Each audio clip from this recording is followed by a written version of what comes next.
আমার মা বাবা আমাকে বারবার বারণ করেছিল যে এই সময় যাস না, দেশের সিচুয়েশন এখন খুবই খারাপ।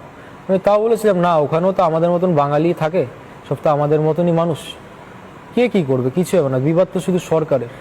কিন্তু যখন ওরা আমার মাথায় পাথরটা মারলো, আমার একটা কথাই মনে পড়লো, আমি যদি এখন না বাড়ি ফিরতে পারি বেঁচে, তাহলে আমার আমার জল খাও, তুমি জল খাও, আমি বুঝতে পারছি, তুমি জল খাও। শুধু হিন্দু বলে, ভারতীয় বলেই অ্যাটাক? আমাকে তো ওইটা চিল্লে চিল্লে ওরা মারছিল যে ভারতীয় হিন্দু, ভারতীয় হিন্দু, সেই জন্য আশেপাশের কোনো মানুষও সাহায্য করতে আসলো না। কারণ এখানে আমি দেখতে পাচ্ছি কিছু দিয়ে আঘাত করা হয়েছে ধারালো, এখানে আঘাত দেখতে পাচ্ছি, এখানে তোমার ব্যান্ডেজ রয়েছে, মাথা এখানে ফেটে গিয়েছে সম্ভবত, পায়েও লেগেছে বলছিলে। তুমি কি উঠে দাঁড়াতে পারছো ঠিক করে?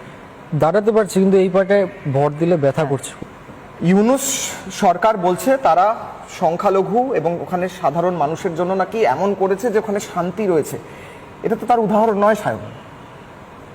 এই মুহূর্তে কট্টরপন্থীরা ওখানে তাণ্ডব চালাচ্ছে এবং সেটা স্পষ্ট হচ্ছে। তুমি একটা জলজ্যান্ত উদাহরণ গোটা বিশ্বের কাছে, এবং তুমি যেভাবে আজ চিৎকার করে করে তোমার কথা বলছো গোটা বিশ্বের কাছে, তাকে আমি স্যালিউট জানাই।